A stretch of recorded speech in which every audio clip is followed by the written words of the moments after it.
always trying to be in contention for that top 3 spot. They finally found it in the summer regular season. Now they want to be in the top 2 here in the World's Group Stage. And here we go, pick and ban getting kicked off. See what the focus will be for both sides. Last time was a lane swap from Splyce, a bit of a disastrous early game. See if they can turn it around this time. Very interesting to see J-Team actually banning out the GP for themselves, because I wouldn't have been shocked to see a GP first pick with how good Rest can be at that champion.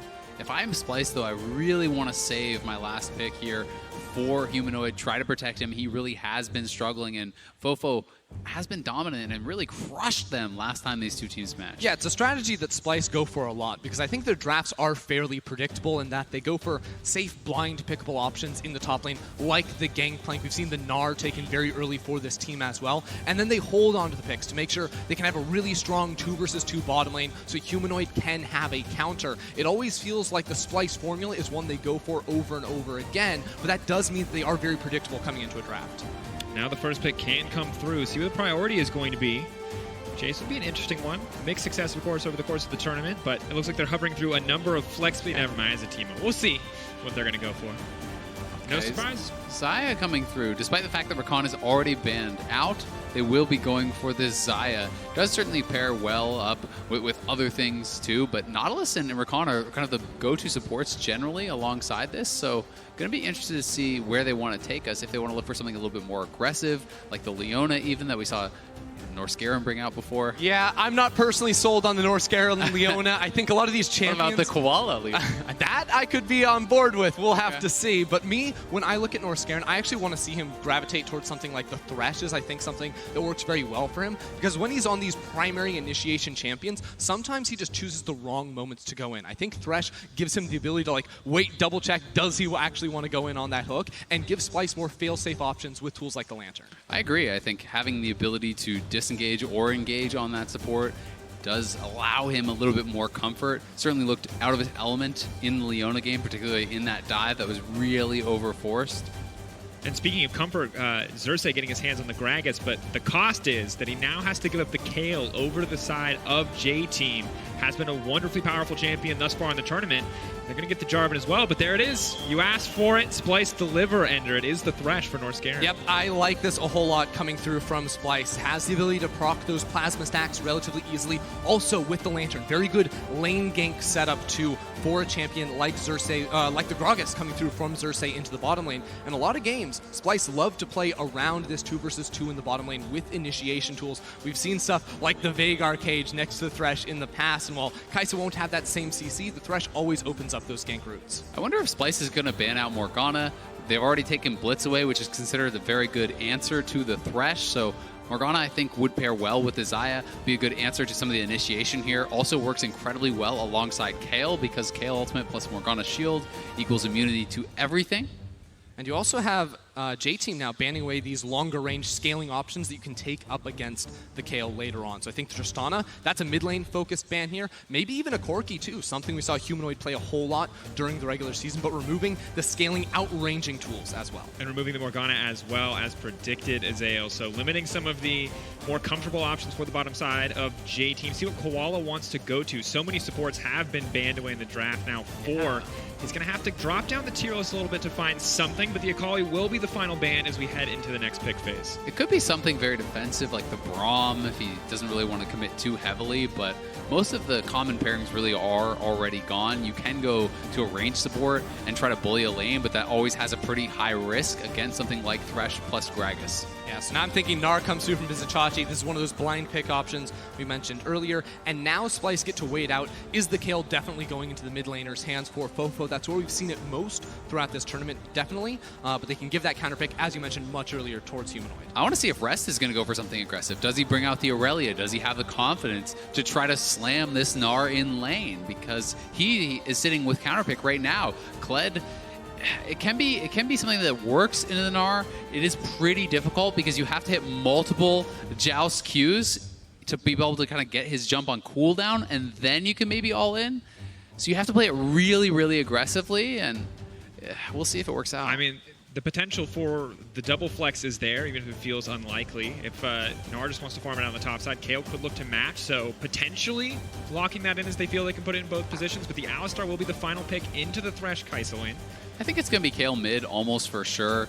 It can be pretty difficult playing Kayle in the long lane, especially in the early levels with ganking options like Gragas around there, so giving Kayle the defensive ability to kind of sit back, and this is one of Humanoid's champions that he's really well known for. And you talk about late game scaling insurance, the Cassiopeia is definitely going to be there. And against all these targets that are going to be stacking a ton of HP, stuff like the Twin Fangs, Liandry's Torment alongside it is going to give you the ability to cut through the front line. That 2v2 pair of Cassio and Kai'Sa will be absolutely devastating later on in the match. I also think it's an incredible disengage or counter-engage type tool. When you have the Kled ultimate flying in, everyone running through, you have the Northscare and Box coming out from the Thresh, you have the Miasma to be able to actually slow down and block a lot of these people who are trying to dash in on top of you, the ultimate Gragas to split people up, so a lot of tools here for Splyce to absorb and then counter engage. And to also just punish inside the laning phase. Kayle needs time to scale up. You're going to get punished every single time you walk into last hit in this laning phase. So both sides have good teamfight tools. I personally think Splyce have so many good options in disengage, engage. They've got it all. Both teams building pretty fantastic comps. Splyce finally getting something that they should be comfortable with, and that's crucial. As they move into a game, they lose here, they will only have a chance at a tiebreaker to make it out of groups. CTBC J-Team looking at that second slot, potentially first as we move later in the day. It is do or die for these lineups.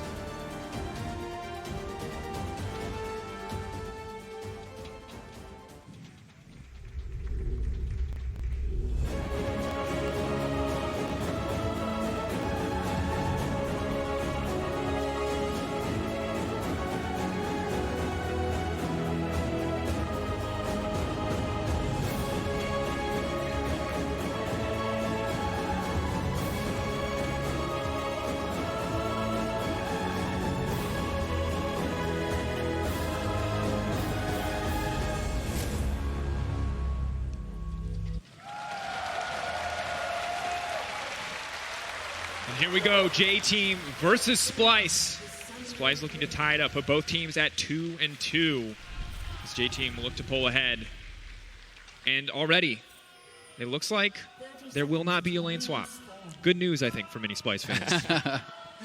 When I look to the top side of the map, I really do like the choice of Grasp here. Fleet Footwork actually heals you very little in the early game in these types of matchups, and really all Gnar has to do is avoid being all in, right? You're stacking up HP with this, a lot of the resolve, as well as splashing into domination here for more healing there from Taste for Blood and things like this is going to make it really tough for the Kled to all in you, and if you can't all in the Gnar, you don't really have much going on in this matchup. Yeah, I wonder if Vizicsacsi even has the Demolish there as a range versus melee matchup. You assume he has push advantage too, and while Gnar is pretty low range in those early levels before he does get to scale up, can look for plates in this matchup. The one thing I am a little bit concerned about for Vizicsacsi is this is a player that often receives a lot of jungle attention, but from the enemy jungler. He gets ganked a whole lot in the top lane, and if he does expose himself, I think the Jarvan at level 2 can instantly look for plays around the top side of the map. And Bear Trap on a rope will connect, so a small but positive trade.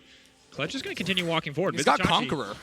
He's just going to keep walking him down. He's going to come back up. He's going to go to grab him again. Vizicsacsi flashing. Oh! Just barely missing the flash. That might cost him his life. Kled now. Pocket Pistol takes him away. Conqueror still attacked. He's still healing up to a certain degree. Trying to step forward. The barrel hits. First blood. Good for Splyce, but that has to feel so bad for Rest. It was off to such a good start for Rest as well. This guy had burned the flash from Vizicsacsi, but is late to follow. And then Xerxes is on the Raptors. Rest had made the call thinking Xerxes maybe he's on the bottom side of the map, but that was just not forward thinking. And now he's out a TP, a flash, and a kill. Yeah, what he really had to do was pre-flash. You got to flash early so you're right on top of him. So even if he flashes, then you can actually pull him back. And I think you get that first blood if you early flash. Or, and hear me out, Azael, don't flash into the fog of war when you don't know where the enemy jungler is. I think you could actually not die. If you go in, if you pre-flash, I think you have the possibility of killing that Gnar. And I don't think that a jungler can solo kill you before you can remount. Yeah, I mean, if he remounts, yeah, he definitely turns that around.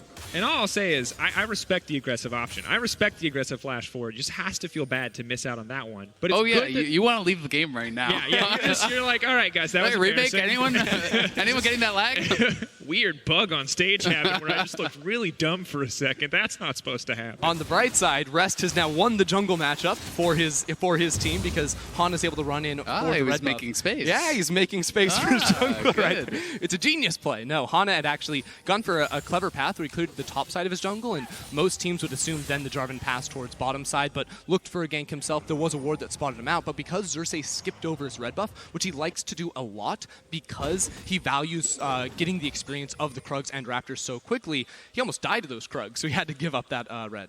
And as we look away from the top side, I think important to highlight once again that both of Splice's carries are kind of set up for success this time in the matchup versus J-Team. Because last time we saw this matchup, it was a very, very difficult game for both Kave and Humanoid. And when you compare their effectiveness to that of Fofo's LeBlanc, we see Fofo outmatching in damage. Oh, hold that thought. This would be bold. Hook does connect. Root is there, locked up under tower. Norscairn, is it going to happen again? He's so incredibly low. Won't be able to get anything else. Norscairn just barely able to survive. Koala didn't get his Ignite off, or that's probably a kill. He was actually so low, I think he would have gone down there, but Koala not quite able to get the summoner out in time. And Splice, I mean, what is that dive?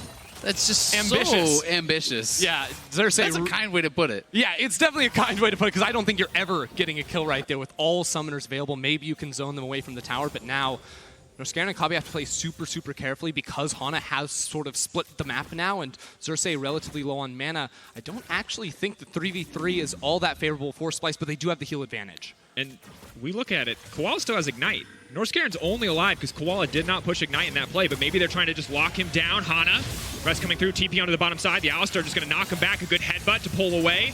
Lil V going to look to set up it up. Koala will drop in the end. Good TP from Humanoid.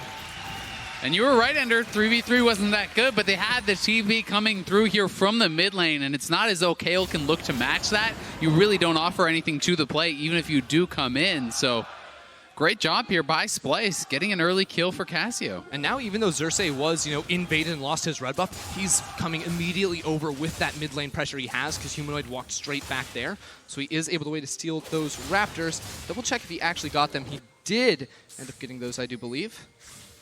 And now checking in, Humanoid happy to have that tier early on. You can see Fofo taking a more defensive path. Yeah, so he did just leave one of those Raptors. That's why I looked that way on the map. Now here, Norscairn actually holds his hook for such a long time, so it ends up missing on towards Hana, so they can't get that initial kill. But Koala, who didn't have a flash, has to use the headbutt there to proc the aftershock and try to stay alive, but there's no real way you can escape from a Cassiopeia at that point in the game once Humanoid lands the Q, because with all that movement speed, he's just going to run you down. And it was just a well-orchestrated play there from Splice, knowing they had the teleport, having the deep ward, being able to bait in this play, and Koala no flash is going to get punished for it, but in the meantime, Fofo had been farming it out. He is actually going Merc Treads here, trying to deal with some of the CC, and you can see some of the struggles that Humanoid really has been having. And this is, remember, 15th out of 16 mid laners in this, so he's actually tied for the most deaths, most ISO deaths. I believe it's actually with Niski. Yeah, you look at it too, he's having a super heavy impact in the early game. And that's sort of the Splice story where they do have successful early games, just like you can see with Humanoid on the screen, but it's then getting caught out in transition because Splice will often fan out to 3 lanes in the mid game, and then those people farming in side lanes don't have the vision support, they overextend, and teams are able to punish them consistently. That's why their early leads usually don't transition into quick finishes because, quite frankly, they get picked way too much. But now they've got the early start once again. So as we look towards the mid game, look for them to turn it around. But for Humanoid, has to be careful here. Kale ulti, of course, up and available. And J4 waiting around. Could potentially fish for a dive. They're very difficult against the Petrifying Gaze. Good dash out. Vizichachi on the top side. Going even for now in the matchup as the Ninja Tabby come out quite early.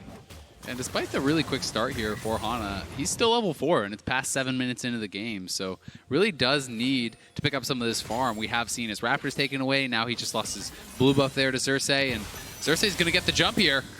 Humanoid, though, taking a lot of damage. Xerxes, smooth body slam over the wall to get away from the flag and drag there. Quick moves out of Xerxes, but as you said, he does have that level lead, and that's going to come down to the efficiency in his pathing. Even though he did lose the red buff, he got the camps that mattered most. He was able to walk in, steal away the enemy Raptor camp too, so he will be spotted out here on this ward, but I think Xerxes is on the path now towards level 6, and should be looking to use that soon. Humanoid's real low. But this is a level 4 jungler. Like, you could die so fast if you actually mess this up. They do have Kale ult, but no flash on Hana. And I just have to wonder if Jarvan could be spending his time better somewhere else. There's just no camps up and available. He's so very far behind in terms of experience. I mean, he's now setting up to try and invade onto this red buff. But again, he's at a 2-level deficit. Maybe he could smite that away, but then you immediately lose the ensuing fight. A little surprised to see Xerxes not walk in there. He knows he doesn't have mid lane pressure because Humanoid had to go to base, so he makes the decision. He'll take even more EXP off that mid lane wave and give up this red once again. And honestly, just very fortunate for Ana that he is able to take away this red buff, that he is able to grab this buff, get to level 5, still woefully behind the Gragas. Both these champions need that level 6 to be at maximum efficiency. Yeah, he just hit 5. Xerxes is sitting at about 6.5, 6 2/3 or so. So certainly quite a bit ahead already.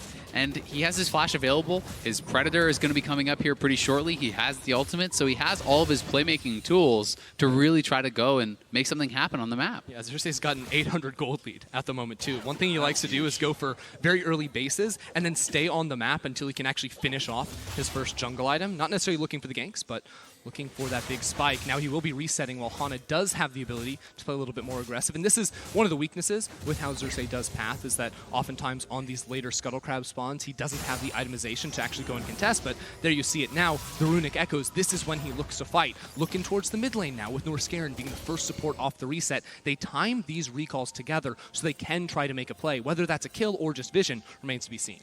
Now, Humanoid has pressure in the mid lane. Norskeren will be spotted out, but the Gragas still remains an unknown factor. Pink's coming in, so looks like he will be able to play a bit more aggressively from Fofo. He knows exactly where the enemies are. Has to still be careful, though. Past the level 6 point, so he is ranged now, but can't really afford to approach the Cassio too aggressively with the Thresh kind of waiting in the darkness here, looking to go for a play.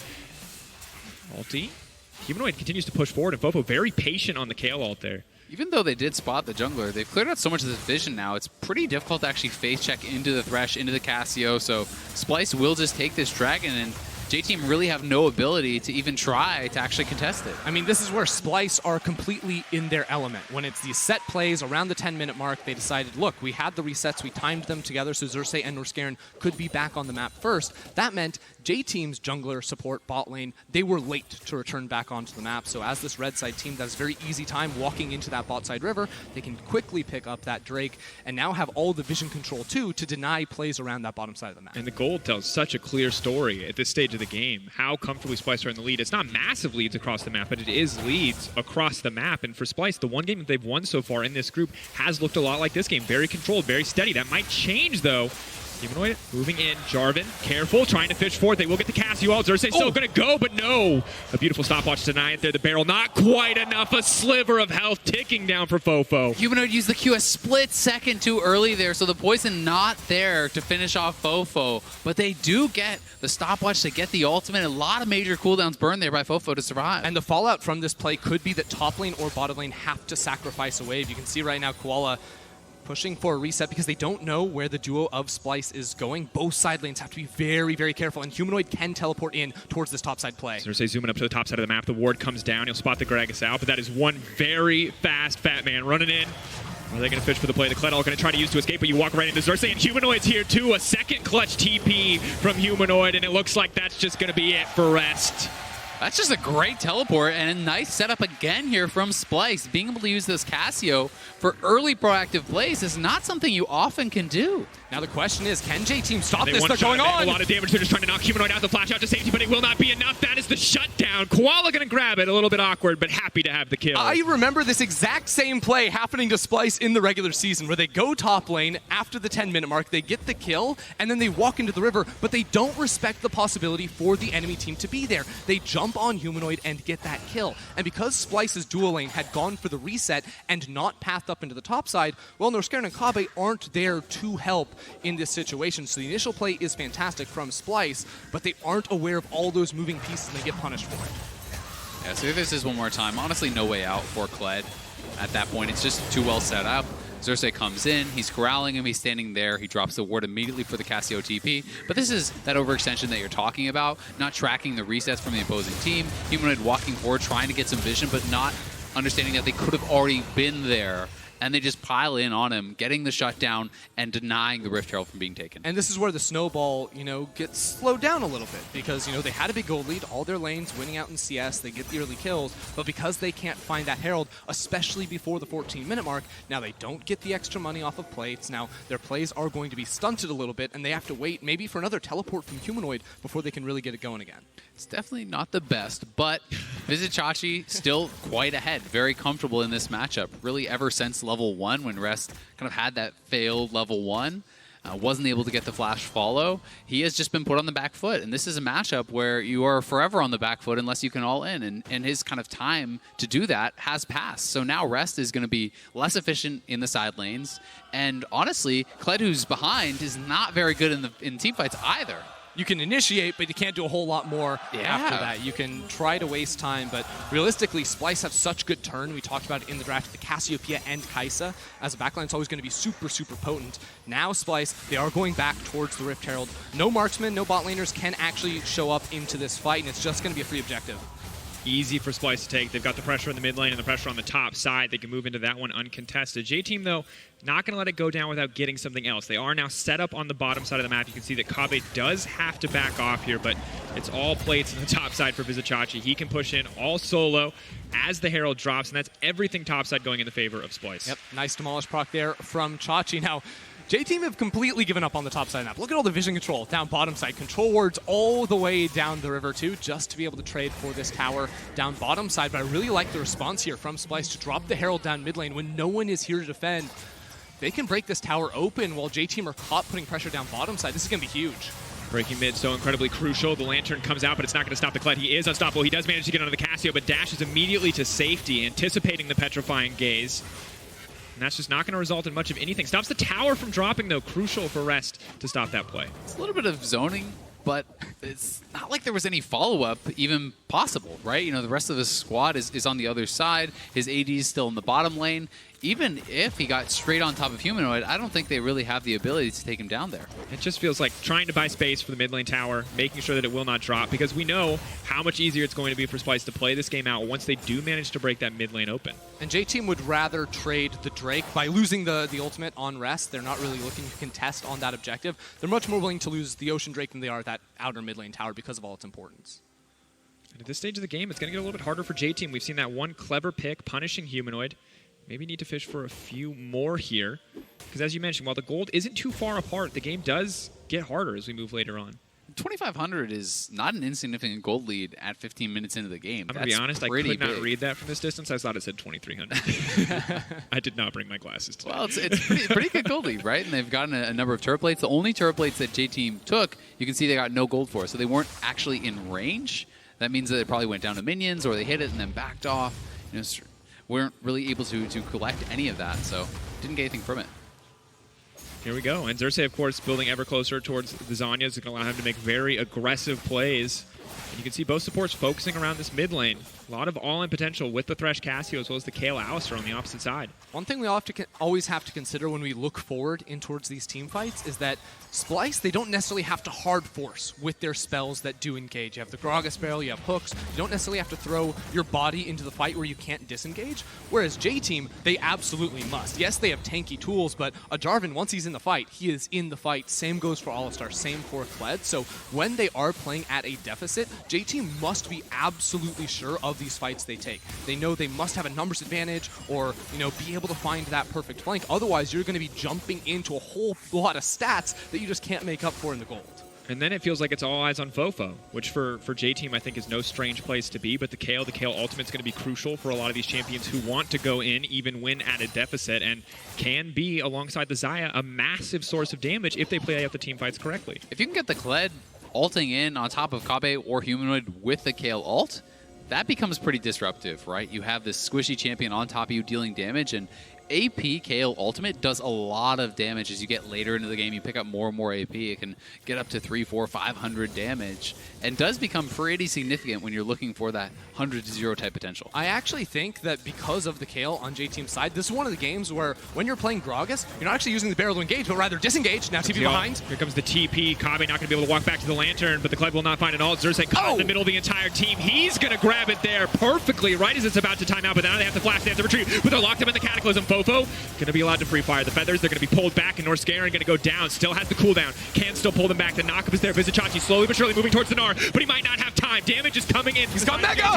There it is. 2 into the wall. And Vizicachi sends a message to J-Team. They want to continue the fight. The feathers are pulled back. Humanoid's in trouble. The Kled goes in, and he goes right back out. J-Team still alive in the fight. On the retreat now. Vizicachi can't chase down. Still Mega. Mini will come out, but a very even fight, all things considered. Really close fight. It could have been so much better for J-Team, but they lost track of Chachi going Mega there. They had all their eyes on Humanoid, who was getting very low and wanted to try to pile in and kill him, but that allowed Chachi to get that perfect Mega Gnar. Yeah, he absolutely did, and it turns into a team fight win overall. It's 2 for 2, but the tower goes the way of Splice. You see this from the start. I think Xerxes plays it really well to try and escape here, kiting away so it doesn't look like he wants to pick up the Lantern. But then watch Norscaron. He misses the hook, which basically is a self-inflicted CC to set up for this 3-man ulti on Cortana, who also gets the Kayle ult on top, so he can't go down. Now watch J-Team's carries try to step forward, turn back, step forward, turn back, avoid that ultimate. Now it's used, they're saying, all right, go for Humanoid. They tried to charge through, and they just lost track of Chachi there. As soon as the Cassio ult was out, they thought the fight was theirs. I mean, Fofo is frontlining on a Kayle who used his ultimate on the tank Jarvan to get in towards that start of the fight, so could have definitely been a big win for them. Now J-Team still down in gold overall. We mentioned the tower went the way of Splice there, so I do like the idea there from J-Team. We talked about how they had to be absolutely sure about the fights that they do initiate. That was definitely one that was in their favor, but they have to still be very, very vigilant of the items coming through, especially now that Humanoid has that Rylai's Crystal Scepter. It becomes even more difficult to turn and run away from a bad fight that you take. Especially with Phase Rush, right? You're able to kite back, you're able to chase forward and try to secure a lot of these kills, but we do need to see Norscaron being on point, because that fight also could have been even more in the favor of Splice had they played that a little bit better. But here comes the engage again. That's the tower defense ulti. We've seen this before from Rest. Seems appropriate. Just wants to take a break there in the mid lane. We'll stop Splice from pushing in for more. And while the gold lead definitely in the favor of Splice, 3K, this team, Vizicachi is really the big thorn in the side right now for J-Team, because while most of the team can match Splice, can stop them from pushing in for more, they can't stop Vizicachi as well. And this top lane tier 1 will not be a worthwhile trade for the bottom tier 2, as Splice just look to continue to extend their lead. Well, it's really interesting because J-Team clearly had done their research, because we saw Koala walk all the way in towards Splice's topside jungle, trying to sit and wait to find a pick on an individual Splice member that went to farm side lanes. We talk all the time about how Splice do get picked like that in the mid game, but this time Splice much more coherent on that call, decide let's just split the map right down the middle. We'll trade for that second tier bot lane tower, pick up a Drake on top of it, and just lose that top lane tower as the only loss. And I think what J-Team can try to do is have the Kayle matching Gnar, which is totally fine. But at this point, it feels like they're willing to actually just let the Kled get more behind in lieu of getting that Kayle ahead, right? They want to really put all the gold into the Kayle, get the solo turret gold, get all the experience, because they're saying, all right, all the eggs are in the Kayle basket at this point. Just allow this Kled to be an ultimate, to be a way into the fight, and not much else. And most of the gold lead for Splice is in the hands of Vizicachi in terms of individual matchups, with J-Team funneling the gold into their respective carries. So a lot of eyes on him to be the Mega Gnar in the fight, to make sure when that engage comes in, he has the perfect answer for all those champions who want to dive forward. Runner, though, has to be careful. The hook will not connect. Splice now just taking control of this river, taking control of the area around the pit. They have a Mountain Drake, they have a Cassio, they have a Kai'Sa. Very easy for them to threaten the Baron with this composition. Yeah, Splice just waiting for their flashes to come back up. For the big Megas. Oh, it goes out, but it's not going the right way. The Kled is going to get hooked. Good body block coming in from Rest. Could have been a disaster, but now pressure in the mid lane. Splice still not able to break down the tier 1 mid. Splice really throwing a lot in there to catch out Little Feet, are able to burn his ultimate. Now that he doesn't have the flash, it becomes very risky for him to position forward on the map. Now, one thing that our European Cassiopeias like to do is go side lanes. We've seen it from Nemesis, now Humanoid too, because Cassio wins basically every single 1-versus-1 matchup, especially the more items you get on this pick. She just drains down single targets. So something that J-Team need to look out for is that side lane matchup, because even Fofo with some items I think is going to struggle. So they need to either isolate that matchup and be able to find a pick with Hana or Koala, or just keep dodging it around and only pick up the minions as they crash into tower. And vision control will be so important for Splice to ensure that it is a 1v1. Because if you push up too far in that side lane and all of a sudden the Kled is coming through with an Alistar and multiple members, then you really can get knocked down. especially when you're playing top side of the map like Humanoid, because they're not even far away from that Baron. It is Vizicachi, Meganar on the way. Tries to use the random ones to slow down the opposition there. But his threat from the side, as well as the Gragas barreling forward, does mean that they will finally break Tier 1 mid. This is going to open up a lot of options for Splice. Splice showing they're tracking the cooldowns, because Little V's flash was just seconds away from coming up as they made that crash through. They knew they had burnt Little V's ultimate on the previous play. The cooldown on Meganar lower than that of Xayah, especially after those nerfs. So now they're able to take a lot more control, potentially look for a bit more. Some pretty important items have come through, though, for J-Team. You can see both Kale and the Xayah are on 2 items now and are going to be markedly stronger than they have been before. You know, heavy amounts of AD on this Xayah. The Kale is getting a lot of CDR. The healing starts to ramp up. The damage on the ultimate also. So if you can execute on the fight properly, J-Team does have ways to win. Chachi's just poking for Meganar charge right now, and they're always going to have Norskeren sitting in that bush, waiting for a hook. One good hook lands, you can find the initiation. Wasn't that one, but now team has control of the mid lane. As Vizicachi gets closer and closer to filling that rage bar, J-Team eventually will be forced to back off. Cannot risk getting all in on, but still going to go in for the fight there. Norskeren caught out in the Cataclysm, is forced to flash to safety, misses the follow-up hook, and now suddenly it's Vizicachi in the midst of the entire team. Rage bar slowly but surely stacking up. Meganar could be a problem now for J-Team. Have they tried to start a fight that they cannot win? That's one knocked to the wall, but the feathers pull back. Vizicachi will get taken down, and Fofo does not drop on the side of the fight. J-Team for now are in the lead. It's Alistair manages to make it out to safety. Goes over, trying to get a little bit more. The dismount comes in. Humanoid, there does so much damage. They have to be careful. That's going to be the Petrifying Gaze. You're looking for one more, but it might not be enough. Little V needs to get more damage down in the fight. 2 have dropped. Splice are turning the fight. A good flash from Fofo, but Splice will find it in the end. And on the side of that fight, Norskeren had a sick play to pull Hana out of his flag and drag that would have got him on top of Humanoid and perhaps allowed them to get that kill. They are on the Baron here. Koala is low, but they know it's going down. Burning faster and faster. Fofo walks up to the pit, but it will not matter. That is Baron for Splice. They are firmly in control of this game. Humanoid did so much work in that team fight. Great stuff coming through from him, because at the start, it did not look good at all here for Splice, but he's able to turn it around, finish off his 3rd item after the fight. All eyes on this player at his first international event too, because you can see in this play, it starts off with J-Team really good engage after they see the rest of Splice split up. It was a great sidestep from Hana, and you're going to see Chachi just getting a little bit overconfident here. He comes out of that stopwatch and he wants to go forward. Lil V's reactions were fantastic though. If he actually landed that Meganar onto Lil V, maybe it looks differently, but you can see the Splice carries couldn't even enter the fight. Humanoid's on the side, Kabe's on the other side, kind of zoned out by some of these members and not able to really find it. Now watch this play from Norskeren here. Yeah, he landed the hook at the start to stop Hana from taking that EQ in, and then of course that zoning tool right there with the hook as well forces another flash out of Fofo too. So in that team fight, Norskeren showing up, and now on the Thresh, he's got himself a Shirelia's Reverie, so he wants to get the whole crew involved in the next fight and be able to close the gap.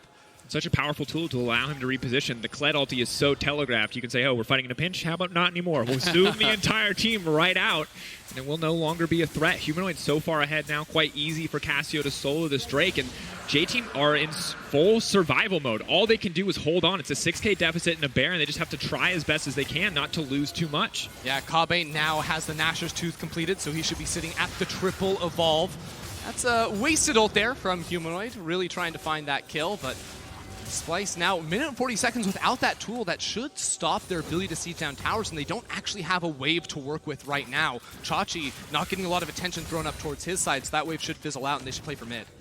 Yeah, I'm interested to see if they're just going to wait for Chachi or if they are going to head up to that top side. I would like them to just kind of push in multiple waves, but they're actually looking for a dive here on a Fofo. Ult available, but I don't think he's going to get a chance to use it. Is now using it, but it might be too little too late. The Kled now coming in. Fofo goes down. The Kled stuck in this fight. He can't get out even if he wants to. The hook lands from Norskeren, and he's going to have to retreat. He's going to get demounted here, but the pocket pistol will take him to safety.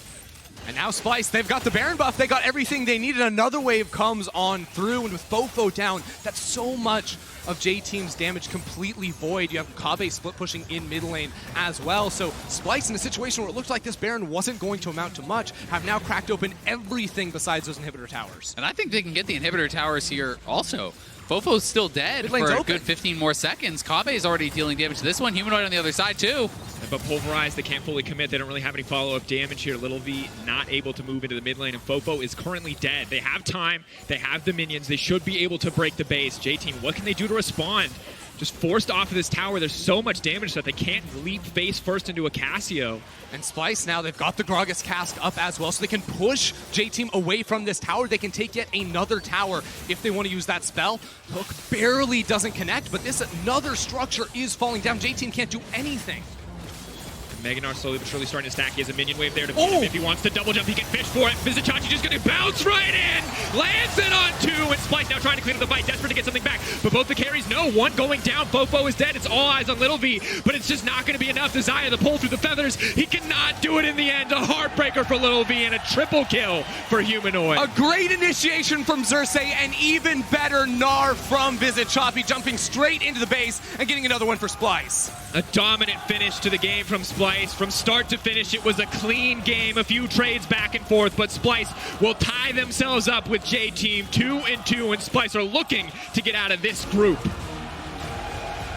And on the elimination day, when it really matters most, Splice turned in their best game of the tournament, looking dominant here over J-Team, who is considered by many to be